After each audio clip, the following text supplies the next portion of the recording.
Welcome to Hatfield Minecraft, a place where we can create third space through process of waste innovation. Here we're going to discuss from mapping and urban mining to concept and approach, to implementation and vision, and finally how we can manage waste in the future. Firstly, let's introduce the team. My name is Storm Specie, and speaking further will be Stefan Mollimer, Richard Simons, Shannon Govender, and Emily Taylor.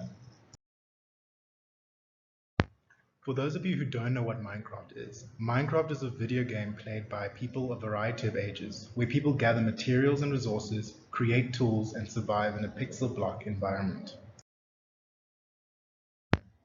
These two ideas from the game were translated into principles which were carried through the design of our projects. Gathering materials translated into urban mining, creating tools and buildings translated into craft community, create and survive translated into people infrastructure.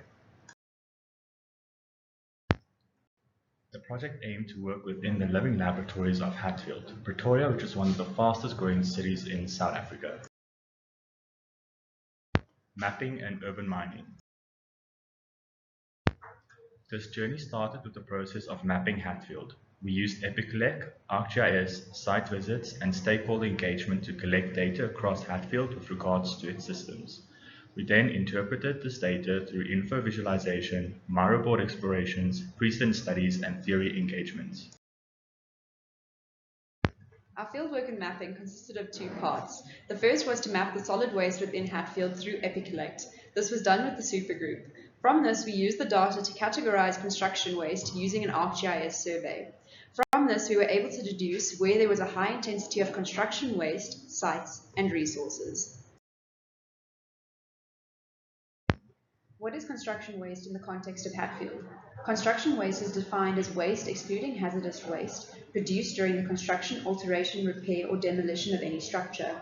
Through the use of our ArcGIS survey, we were able to identify 9 dominant categories of construction waste within Hatfield's built environment.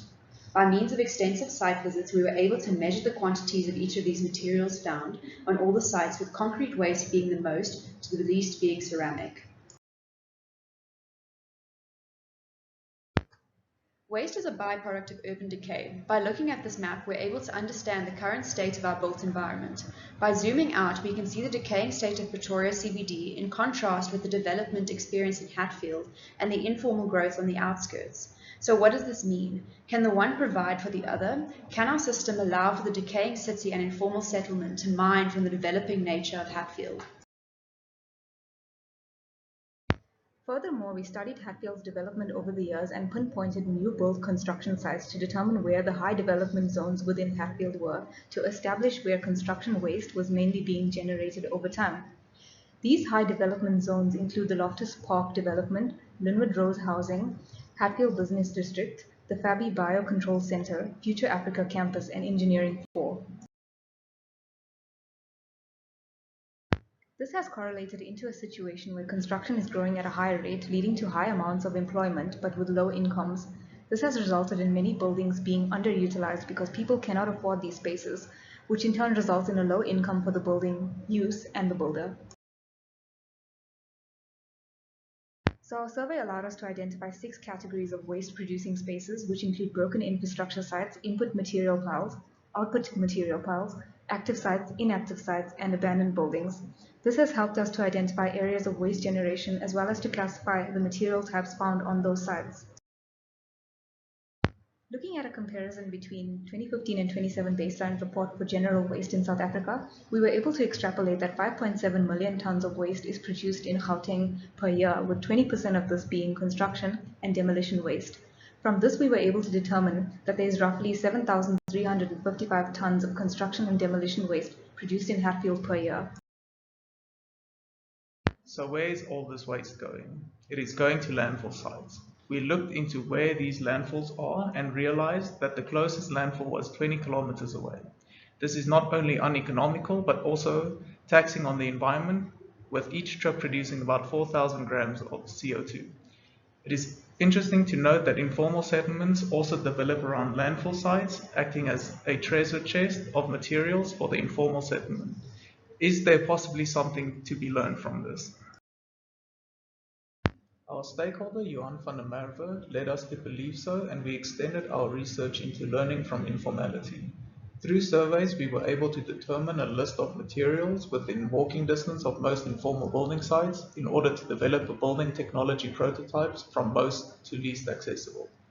Can we take this concept of urban mining developed in the informal building economy into a system of mine cycling within the formal building economy of Hatfield? Could we potentially change the world as we learn about how materials are used in moments of necessity and circumstance?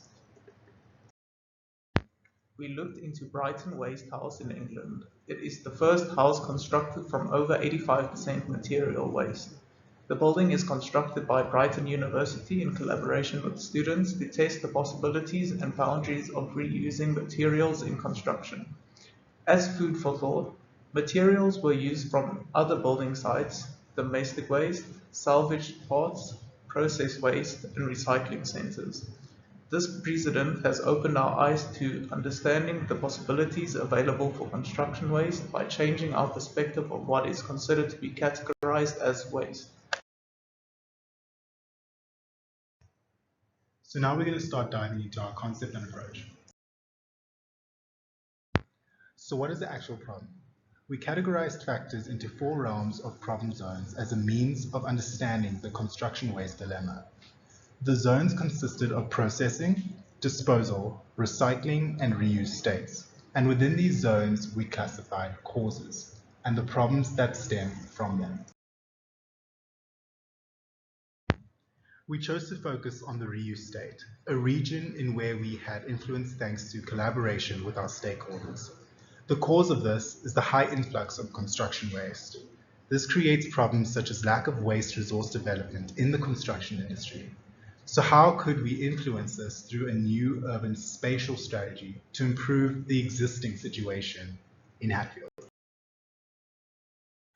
From here, it was vital to understand who all our stakeholders are in the environment and how they interact within the space.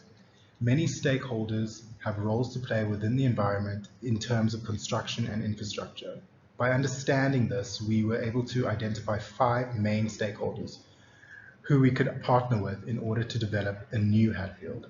These included the University of Pretoria, its students, Hatfield CID, professionals, and the Hatfield municipality.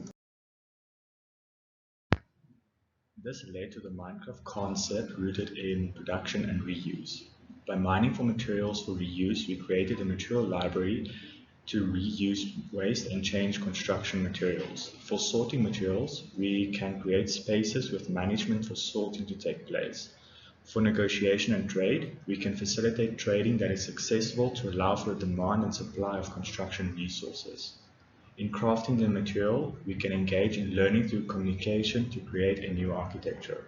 Finally, we can distribute materials through a development of spatial movement for ease of transportation.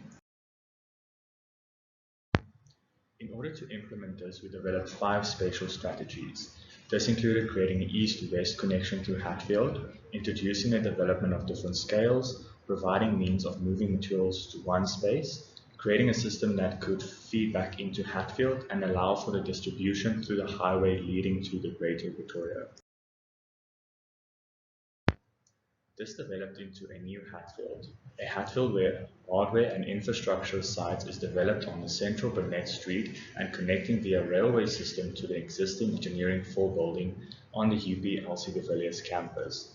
The existing Engineering 4 is to be developed into a material library and craft training center. So how are we influencing the current system? Right now, virgin materials are taken to sites and the waste and construction sites are landfilled. Currently, we also have our existing occurrences in Hatfield that we seek to tie into. JCP initiatives, which are community development schemes of UP, infrastructure deterioration, transport crisis, and a tonnage issue of construction waste being taken to landfills. So how can we make this a circular system? We propose to change the system by filtering construction waste to Engineering 4 and distributing it through Hatfield's infrastructure, starting with Burnett Street's hardware store proposal. Within the JCP community development programs of UP, engineering can facilitate this as an educational centre. Infrastructure can be developed through Burnett Street as a start to small-scale public development. The transport of waste can be improved with spatial strategies of minimizing waste by transforming and testing at engineering. The tonnage issue of construction waste can be handled through material waste innovation through Engineering 4's testing facilities. Now we are going to look at how we implemented this vision. The proposal is to now facilitate Bonnet Street as the small-scale hardware store and have Engineering 4 accommodate the large-scale production and material waste innovation. This store proposal allows for material craft production with materials coming in and out. It facilitates waste pickers, traders, and producers to bring materials into the space, negotiation with workers to sell the materials to the buyback centers and other users. The worker and maker then collaborate to create and learn about product and material development, and in turn this improves the skill of both parties and create a sense of ownership of the space and sparks an educational economy in an urban setting.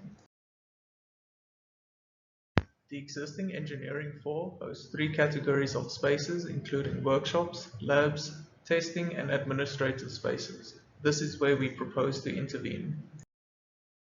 We are proposing an extension of Engineering 4 to the space to allow for workshop extensions, craft and training spaces, and a material waste library. Different stakeholders are encouraged to play a role within the spaces. Waste pickers are able to stock from the waste library and learn about craft in training spaces and workshops.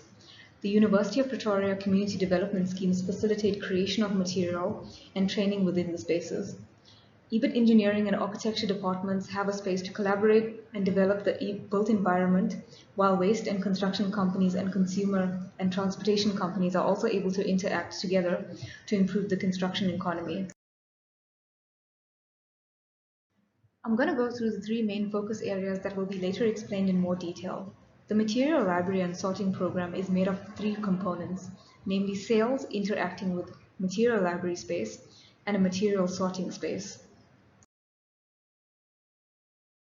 The training center system program is made of 3 components, namely craft, which creates production, and an administration zone regulating this. The infrastructure and testing and distribution program is made of 3 components, namely testing and labs, which extend to the workshops and tie into distribution. Storm will elaborate further on these 3 spaces. So how can we manage waste in the future? This is how our conceptual approach from Minecraft ties into the economy from urban mining, people infrastructure to urban design, and craft community to education. In terms of the economy, this is where the idea of waste library will be implemented, which consists of sales, material library, sorting, and selling. In this, we have a space where external recycling and construction companies can get involved, a material library for workers and job development, JCP initiatives being implemented through training and collaboration, the waste collector and sorter having an influence on waste procurement, and the ordinary consumer being able to access the space in demand. Zooming in terms of sales, we need a space of communication for acquiring materials. We can see how a new system of negotiation can be created for new materials for reuse. In terms of the material library, as we need a space for supply of materials, we can create a storage of resource for construction waste, uplift our waste pickers, and create a supply space for waste. In terms of the sorting space, where we need a space for cleaning and exchange, and this allows for a consumer pickup as well as for a commercial zone for pickup and drop-off. In terms of testing and infrastructure, this is where the idea of a workshop space will be implemented, which consists of clearance, EBIT testing labs, and extended workshops. In this, we have a space where EBIT faculty of engineering can collaborate. There is a communication with tradespeople and students, and the waste collector and sorter can be empowered with an established material collection clearance zone.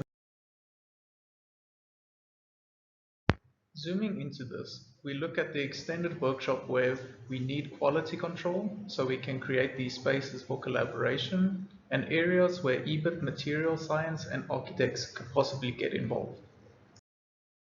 In terms of the EBIT material testing, the zones were extended such that we could use Engineering 4's testing labs to work with the waste collectors for new ways in dealing with construction waste and creating new materials.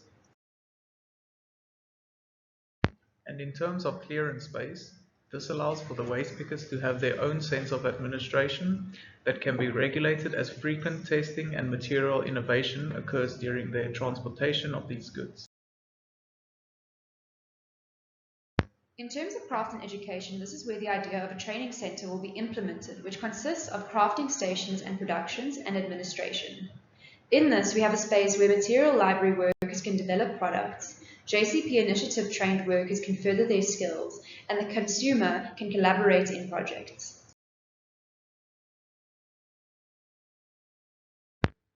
Zooming into the administration space, there is need for social and public gathering of space for collaboration to occur. This is where students can meet local people to interact with them, as well as be trained by the material workers to tackle a construction economy of demand and supply. In terms of the craft stations and production, there is a sense of craft we would like to re-establish, where the EBIT faculty works on practical material making, where they have their various stakeholder collaboration. In this way, students can be better trained in the built environment to tackle projects in practice, whereas now it is not taught to build hands-on. We further looked into the innovation possibilities for reused construction material as a means of implementing an infrastructure development program and material waste workshop. Material innovation can allow for skills development in training workshops, which can lead to infrastructure solutions.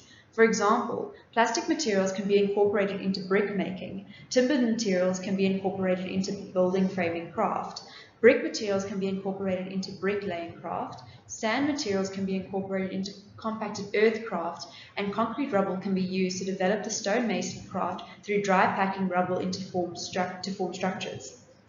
This can lead to improved infrastructure like lighting, recycling, sorting bins, seating, greenery, and walkability. Okay, so what? What is our future looking like? Well, with what we gathered, we can think about how we want to move forward, and we can do it. The expected waste we have can truly be restructured within the urban fabric of our built environment. As we can note, just from the amount of construction waste produced in Hatfield, we could potentially reduce construction waste by 43% within the first year if we play things out successfully. But we do understand and know it takes time and years. This can be achieved over a duration of years to further supplement a reduction of construction waste back into buildings, and it all starts at engineering as an opportunity to take off. To be honest, we don't know what the future state of Hatfield may look like, but we can strategize. The aesthetic is open-ended, but with material innovation for waste as our resource, this can be a driving force. We can conclude that the innovation can be achieved through collaborative education to market a waste-based economy to reduce construction waste in Hatfield. With these ideals, we can think of urban potential and urban future for ordinary people to attach to and eventually permeate back into our built environment.